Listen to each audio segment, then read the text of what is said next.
The views and opinions expressed on our podcast by us or by any guest are those of our own and of our guests. They do not reflect the views, opinions, or approval of any Grand Lodge of Freemasonry or any lodge of any jurisdiction.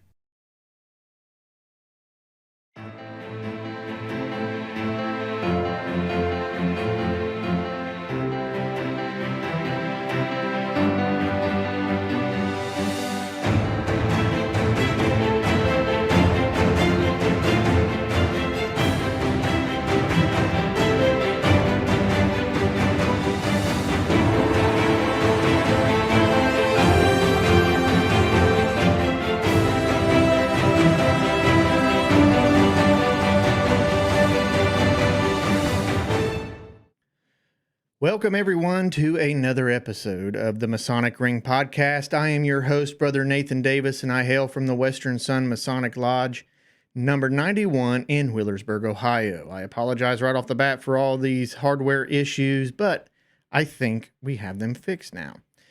Okay, so before we get into this episode, I want to invite everyone to like us on Facebook at the Masonic Ring. There you will be able to watch all of our podcast recordings live, and also you'll be able to interact with us. Plus, you can now follow us on Twitter. Same handle, at the Masonic Ring. Today we are going to be talking about the coronavirus. And for those of you who may not have heard about what the coronavirus is, because you must have been living under a rock, this is what I'm talking about. First of all, the coronavirus is kind of a general term. There are actually several viruses that are considered coronaviruses. If anyone remembers SARS from years back, that is a coronavirus. The coronavirus is kind of a common virus that causes an infection in your nose, sinuses, or upper throat. And most coronaviruses are not dangerous. Coronaviruses were first identified in the 1960s, but no one really knows where they originated from or where they come from. They get their name from their crown-like shape. Sometimes, but not often, a coronavirus can infect both animals and humans. Most coronaviruses are spread the same way other cold-causing viruses are spread. That is through infected people coughing and sneezing, by touching an infected person's hands or face, or by touching things such as doorknobs that people who are infected with the coronavirus have touched. Now, I want to make something very clear in this podcast that I am not making light of anyone who has had the coronavirus, and especially those who have passed away from the coronavirus. What I'm trying to do is paint a picture of what a coronavirus is and then what we're dealing with right now. Almost everyone gets a coronavirus infection at least once in their lifetime. And most often it's normally when they are in childhood. In the United States, coronaviruses are more common in the fall and winter, but anyone at any time can come down with a coronavirus infection.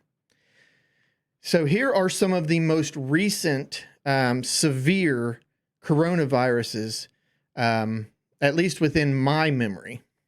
The first one is the Middle East Respiratory Syndrome, or MERS, M-E-R-S.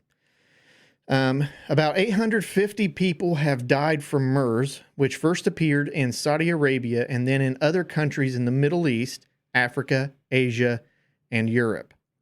In April 2014, the first American was hospitalized for MERS in Indiana, and then another case was reported in Florida.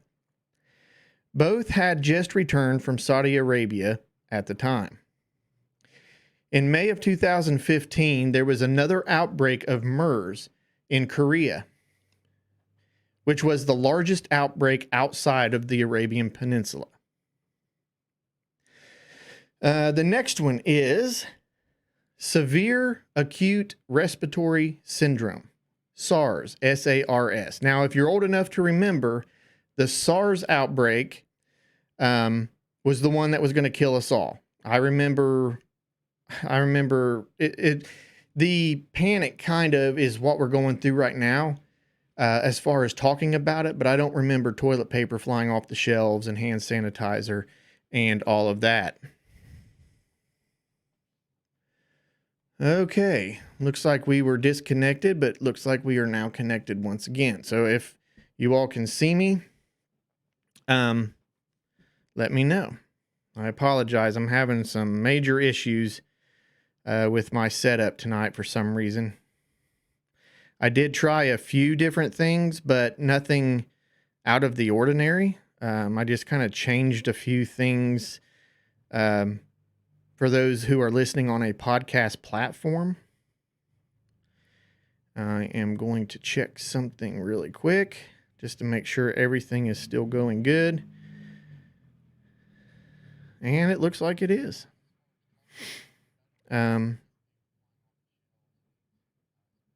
Yeah, it looks like everything seems to be going pretty normal. Okay, so we're going to get back into the episode. If for some reason you can't hear me, let me know, please, so I can there.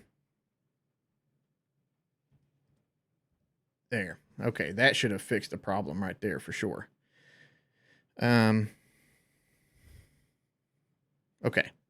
So I apologize, everyone. Like I said, I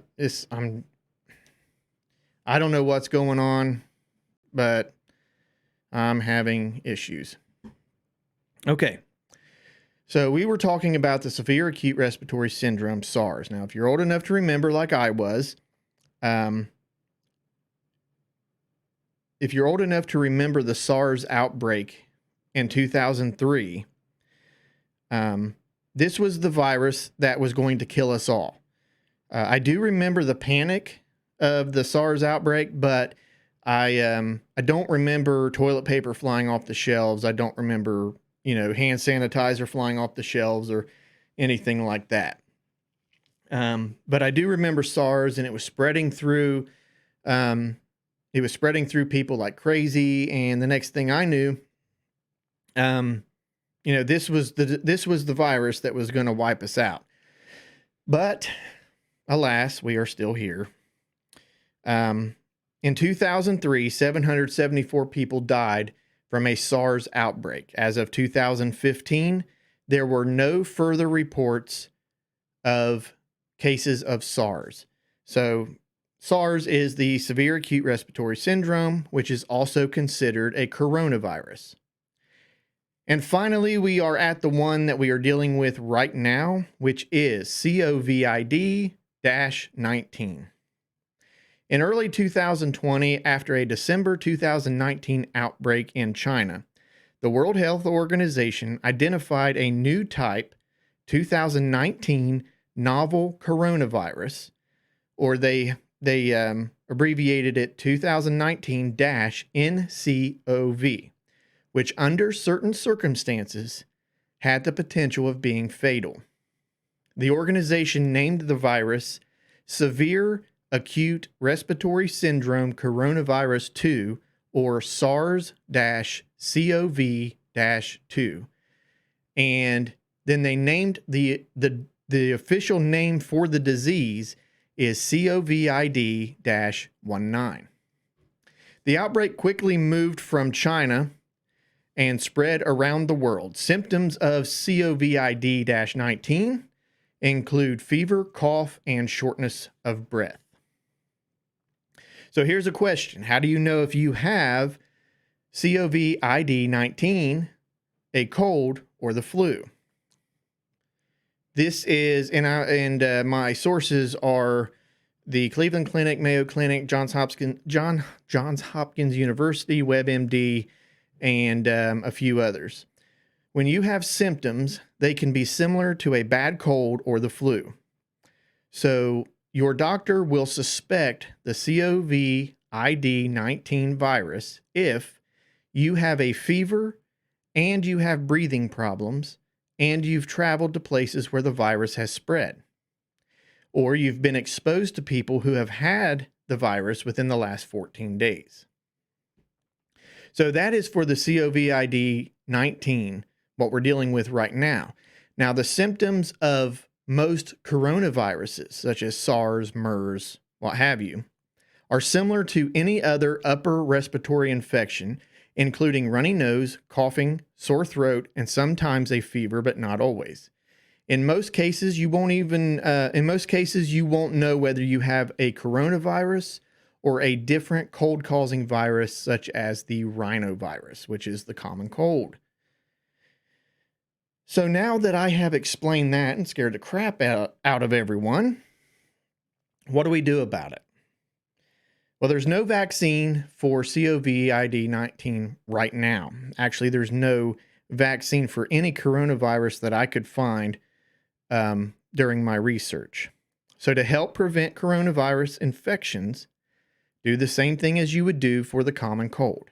Wash your hands thoroughly with soap and water or with an alcohol-based hand sanitizer. Soap and water will always be your best option, but in a pinch, use hand sanitizer.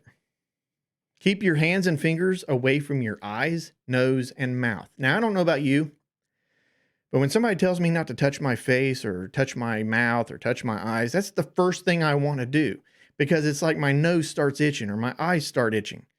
So I don't know about you, but if they want people to stop touching their eyes, then don't tell them not to touch their eyes. That's just me, though.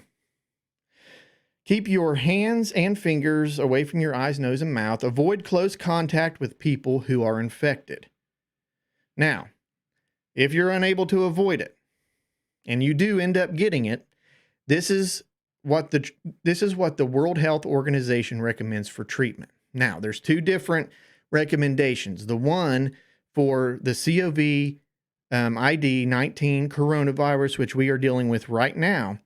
If you suspect that you have come in contact with someone who has had the virus or has been overseas, and then you get sick, which you can get sick between 2 and 14 days, then you should immediately go and get tested to make sure you don't have it. If you have not been around people that you know for sure have not been out of the country or anything like that, this is what you would do for a normal coronavirus. You want to get plenty of rest, drink fluids, take over-the-counter medication for sore throat and fever, but don't give aspirin to children or teens younger than 19. Use ibuprofen or acetaminophen, which is Tylenol, instead.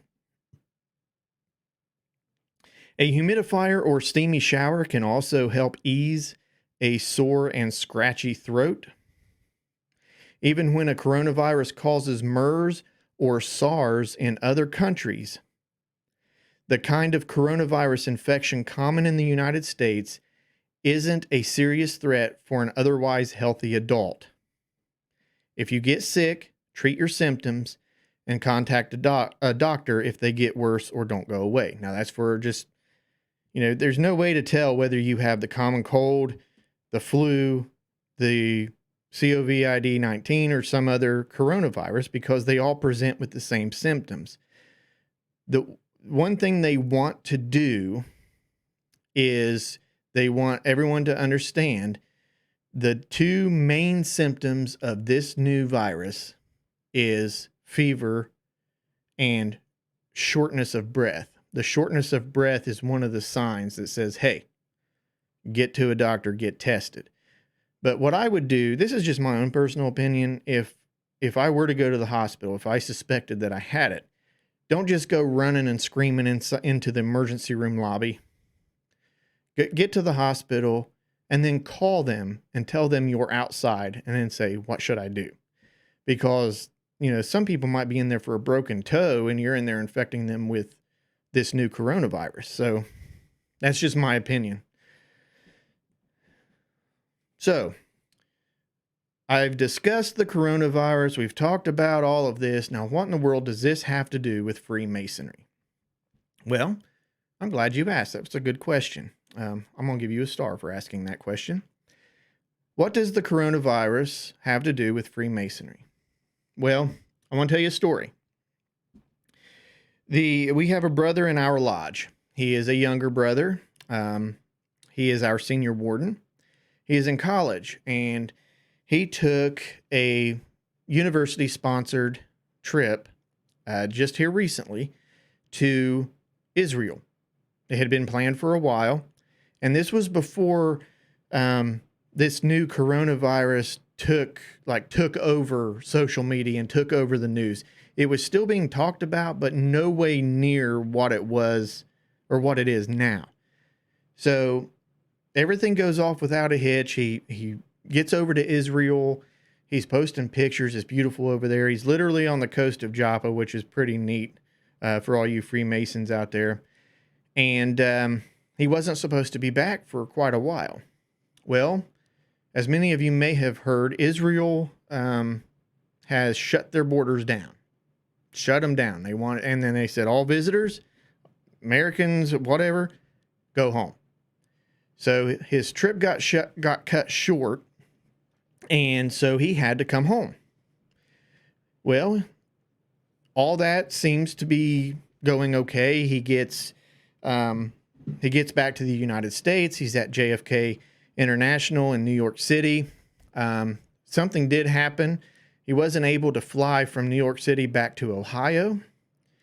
So he had to take him and the other students had to take a church bus from New York City back to Southern Ohio, which I believe is around 10 hours. I think I looked it up. It was around 10 hours. So he goes through all of that. He gets back a week ago today, I believe.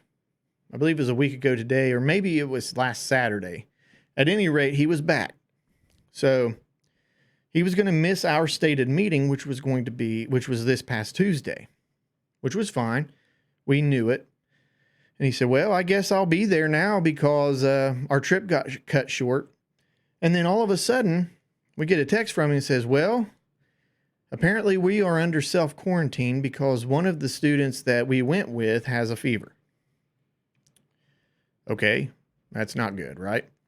So one of the students he went with has a fever, so everyone is under self-quarantine. Now, they were not quarantined by any court order. It was kind of like the honor system. But as far as I understand it, he and all the other students who were supposed to be under quarantine did obey, and they did self-quarantine themselves. But anyway, he gets over there, or he comes back, he gets self-quarantined, and this was Monday that we get the text, yeah, I'm definitely not going to be there. It's going to take another 24 hours to get the test results back. Well, then Tuesday, he says, okay, for sure, 100% I will not be there because they said it's going to take until Friday to get the test results back. So, so we have our stated meeting. Everything goes really good. We get Wednesday morning, I'm at work. I think it was around 9 o'clock. My phone dings. I look at it. He said, well, the test results came back and we all tested negative. So, okay, well, that's good. So self-quarantine over. In the meantime, the media, especially the local media here, is going nuts. 7 university students in quarantine because of the coronavirus. But they didn't really go into a whole lot of detail other than they were being quarantined. So then, of course, that's kind of like, in my opinion, that's inducing a panic. Because if I were to go into a crowded building and pull the fire alarm, I would get arrested and charged with inducing a panic.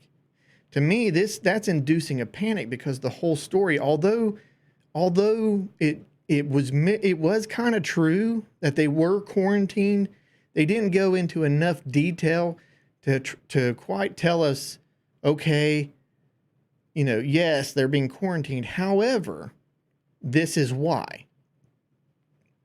It was a big headline, and it come across on my phone. I get an news alerts.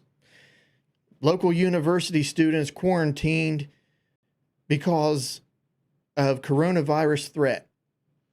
And then you read down the article, and it never quite explains it. If I didn't actually know a student that was actually being quarantined, it would have probably freaked me out too. To me, that was just kind of inducing a panic, but that's my own little rant. And I think the media, although they are reporting some truths, they're not reporting the full truth. They're not, I think it's more of a drama effect because people love drama. But what they're doing is scaring people. So anyway, I told you that story because Freemasonry is the largest and oldest fraternity in the world. We've got brothers visiting lodges all over the place. And when you come in contact with your brothers, you want to shake their hand.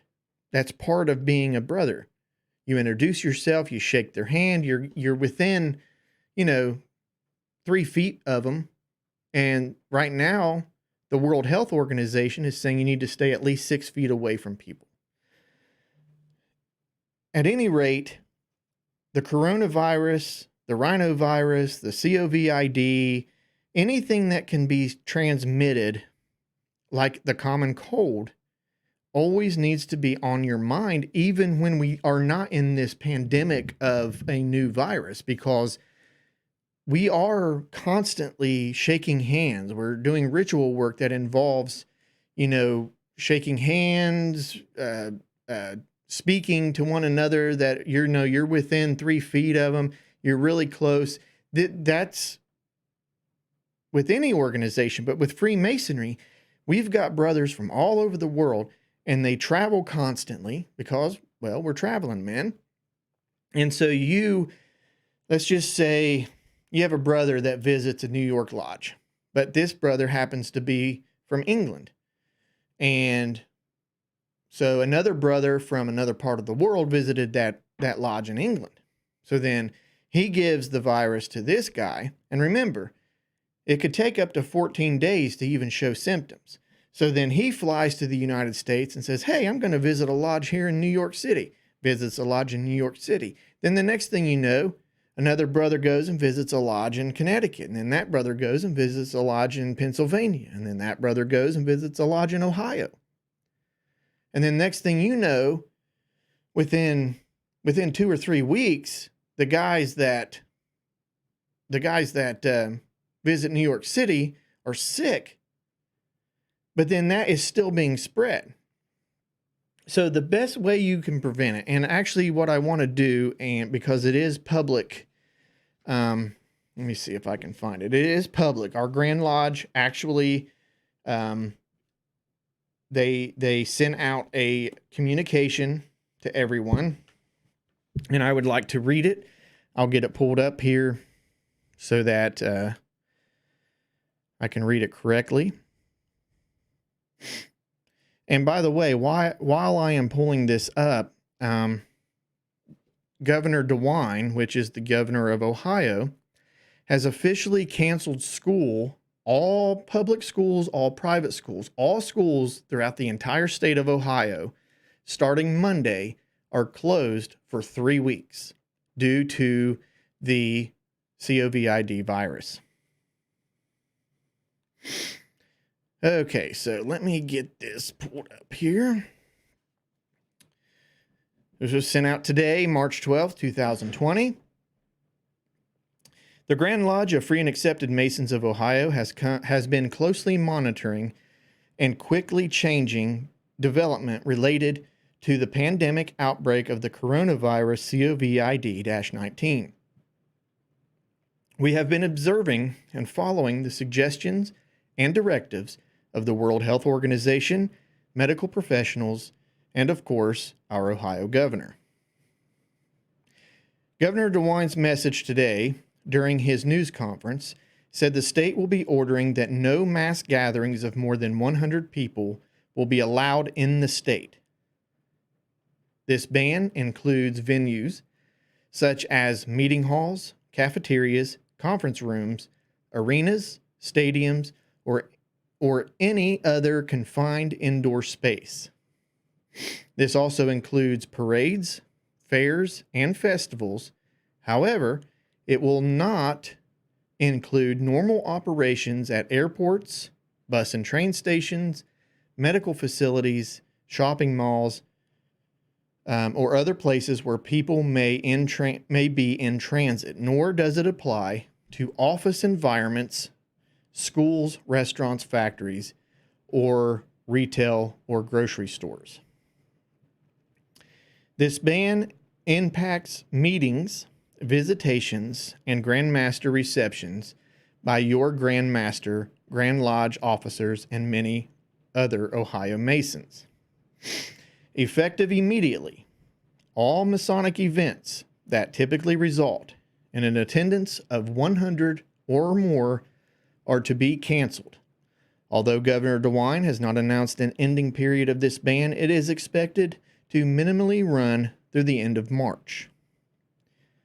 District Deputy Grand Masters should meet with their district advisor and association officers to determine if the event should be entirely canceled or rescheduled for a later date when more information is known. All district Grand Masters receptions through the month of March are to be rescheduled. All other Masonic events typically result in an attendance of less than 100 will be conducted as scheduled, as indicated in the message sent to all lodge secretaries on Wednesday, March 11th. This topic and the well-being of our members are at the forefront of our concerns. We urge you to monitor the spread of the coronavirus, particularly in your community and surrounding area.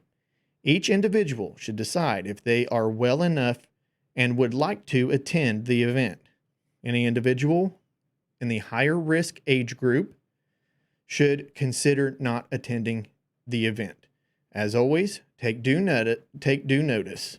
Fraternally, Grand Master Keith W. Newton of Ohio. So this kind of thing is being more and more common. I was not surprised to get that communication. I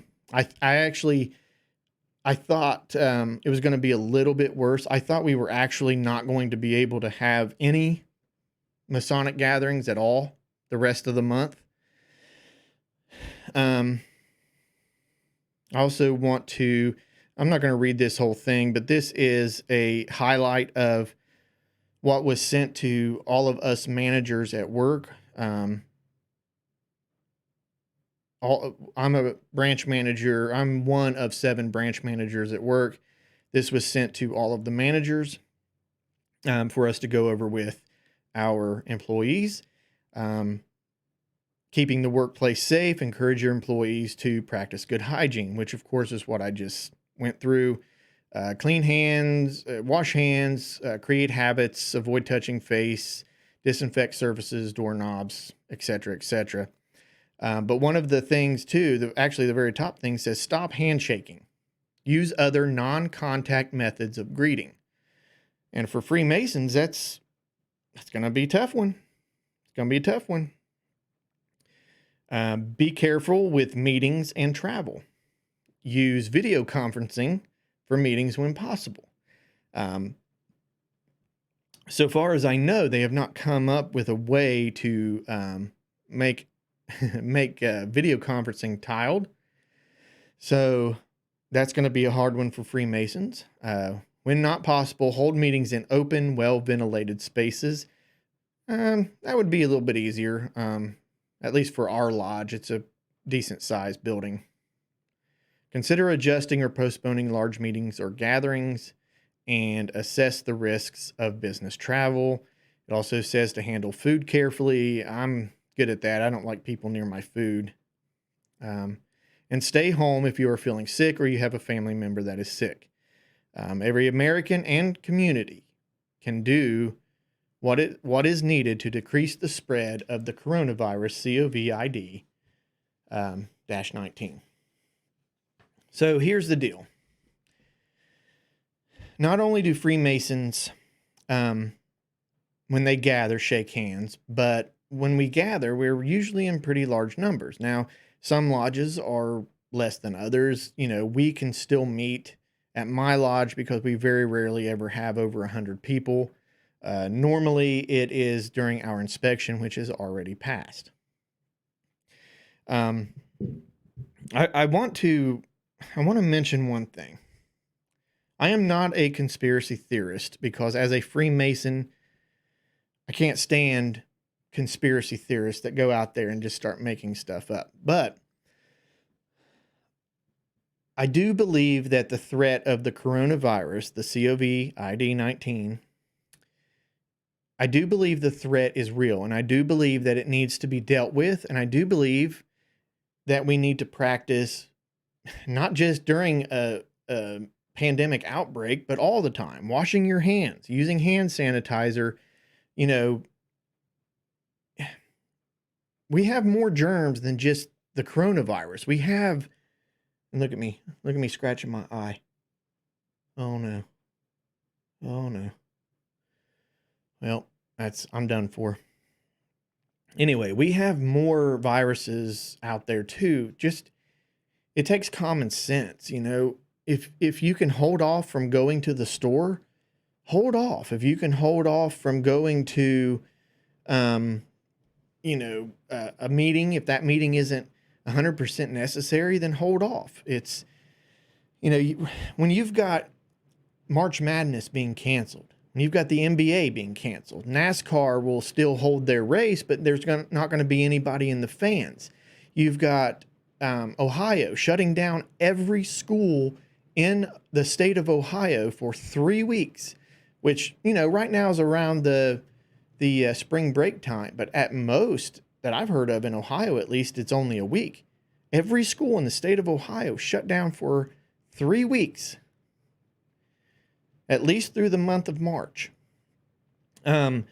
You've got Jeopardy and Wheel of Fortune that are not allowing audiences in.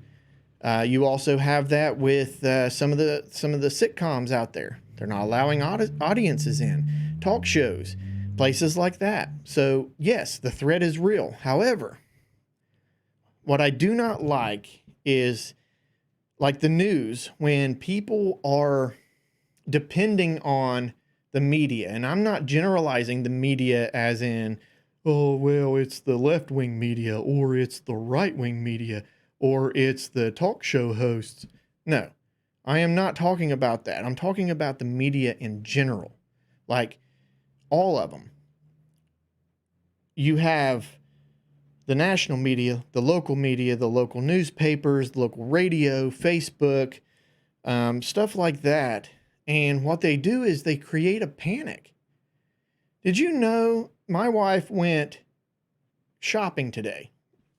She goes grocery shopping every week on Thursday. This is our normal grocery shopping day. She goes to get the groceries, goes to the aisle to buy toilet paper, and there's no toilet paper. In Walmart, no toilet paper. She calls me and says, hey, because I work about 20 miles away in another small town. She says, hey, if you get a chance, can you run by some of the stores down there and get see if they've got toilet paper? And I was thinking, oh, here we go. Yeah, because this is what happens. You get that first snowfall and you've got that guy going, oh my God, we got to get the bread and milk. We got to get the bread and milk.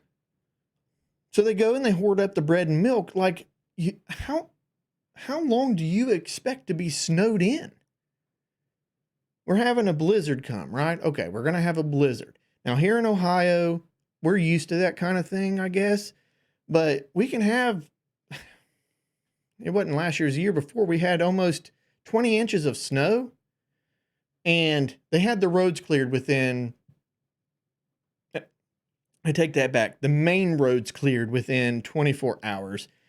And then most of the secondary roads were anywhere between 48 and 72 hours after that. But you could get to the store. Now, here's my question. You hoarded up all this bread and milk. Did you eat it all? Did you drink it all? And did you get any cereal with that milk? Are you going to make yourself some cat head biscuits? What are you going to do with all that milk? Same thing goes with toilet paper. So what I have heard, and I don't know which one's true or if either of them's true, but the first one is the reason that people are hoarding up toilet paper. And this one I kind of get. I kind of understand it. Because if they happen to get quarantined in their home and they don't know how long they're going to be in there, they're going to want toilet paper. They're not going to want to run out of toilet paper. I totally get it. I understand that. When you clear a shelf of toilet paper, that's a little much. And is there any way that, you can't text somebody and say, hey, I'm still quarantined. I need some toilet paper. Do you think you could go get me some toilet paper, set it on the front porch of at my house or in my front step, knock on the door and run away? I'll get the toilet paper and I'll pay you back as soon as I can. I'm sure there's somebody out there saying, oh yeah, dude, I'll get you some toilet paper. Hand sanitizers flying off the shelves, but it actually has been proven that washing your hands is actually better for you than hand sanitizer. Although in a pinch, hand sanitizer is good. I use it. I used to be an EMT, and ever since I was an EMT, I use hand sanitizer at work like crazy. I'm dealing with money, dealing with people, I'm shaking hands and stuff like that. And I don't, it's not, I don't pick people out. Ooh, that guy must be dirty. I'm going to use hand sanitizer. No. Every time I shake someone's hand, I use hand sanitizer. Does it work? I don't know, but it makes me feel better. I just wish the media, all media, would stop throwing everyone in a panic, because what this does, and then they wonder why the stock market crashes. Then they wonder why we have all these drops in the stock market. It's because they are literally inducing a panic. And I'm not being a conspiracy theorist by saying that they're doing it on purpose to tank the economy. I'm saying they're doing it for ratings, and as a result, it's tanking the economy. The stock market's crashing. You've got people going nuts for toilet paper and for hand sanitizer and for cleaning products and Clorox wipes. But you can't blame them, because if you're listening to all this crap, they're basically telling us it's the end of the world. Yeah, take it seriously. Tell us the do's and don'ts. This is what the virus is. This is what it does. This is the symptoms. This is what you should do about it. But don't say, hey, oh my God, did you hear? There was a person in Seattle that got the coronavirus and died. That's all the information you get. What you didn't get was, did you know that there was an elderly lady in a nursing home in Seattle that unfortunately contracted the coronavirus, and because her health was kind of, not in the greatest shape, she ended up developing pneumonia and passed away. I haven't heard of anybody younger than 70 passing away. I'm not saying they haven't. I just haven't heard of it. Yes, take precautions. Yes, when you're going into a meeting, if you're shaking hands, have some, if you can find it, have some hand sanitizer in your pocket and sanitize your hands.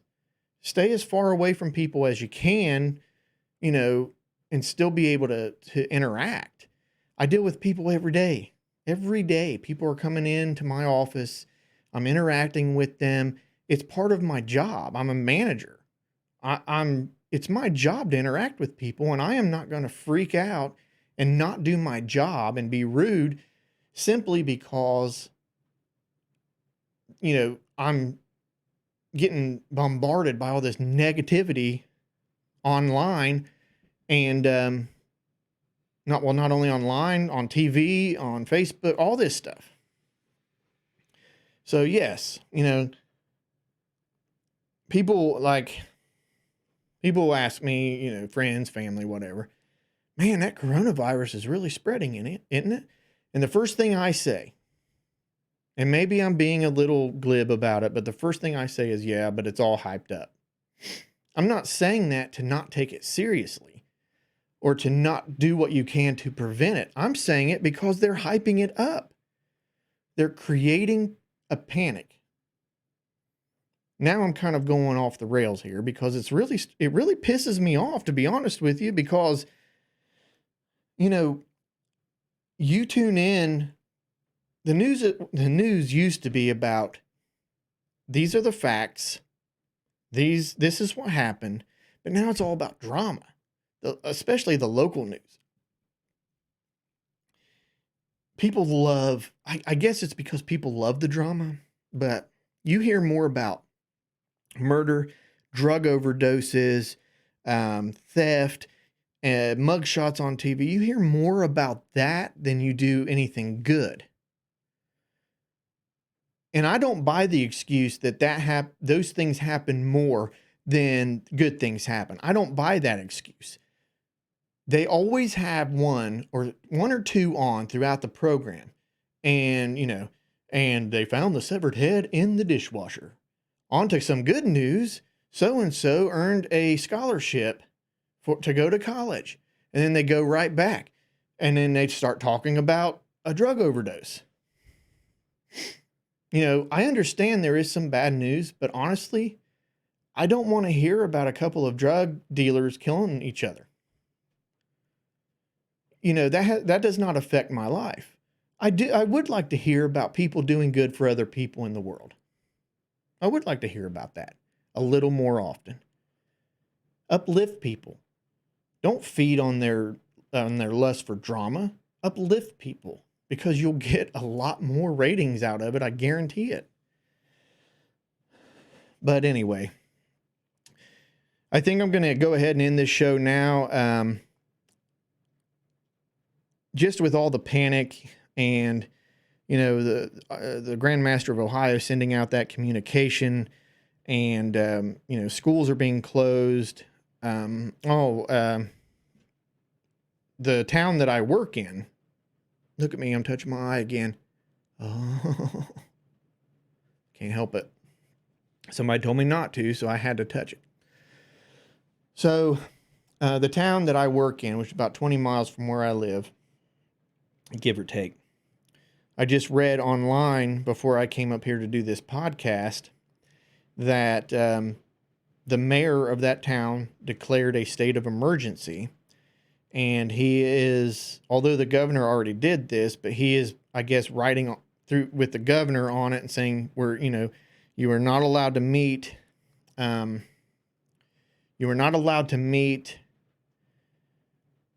in confined spaces with 100 people or more. They're shutting down schools, obviously, because the governor already did that. They're shutting down any kind of event, parades. There's St. Patty's Day parades coming up. They're shutting all that down for the month of March. They're wanting businesses to put up signs stating that people should, have hand sanitizer on them if you come into the business. Use hand sanitizer before you come in and then when you leave. It's being taken seriously. Parts of it, I think, are overkill just a tad, but it needs to be dealt with. I just wish that the panic would go away, because that's the worst part of the whole thing. But anyway, I want to thank everyone out there for watching and listening to my rant podcast. I usually don't do this. And when I told my wife I was going to do a podcast about the coronavirus, and her first words were, "What does that have to do with Freemasonry?" And I tried to segue it into Freemasonry, but it's what's on our mind right now. I may have pushed the envelope a little bit on trying to compare it to Freemasonry, but it's what's going on right now. It's what we're dealing with. So, I wanted to at least touch on it. Next week, I'm wanting to do another famous Freemason segment. So, next week, I'm hoping to have another famous Freemason segment. I think it's going to turn out pretty good. And I also am going to be having a guest on. as soon as I can get that figured out. So yeah, we've got some good things coming up. So I want to thank everyone out there for watching, and everyone out there who are listening on a podcast platform. Thank you for your listenership. I hope this episode was not too outrageous, but a lot of it was my opinion. A lot of it was fact of the research that I got about the virus. But I just want to say thank you to everyone. And for those of you on Facebook, if you wouldn't mind, to like the page and then give it a share so that other people can enjoy it. But anyway, I'm Brother Nathan Davis. This has been the Masonic Ring Podcast, and always remember to keep it on the level.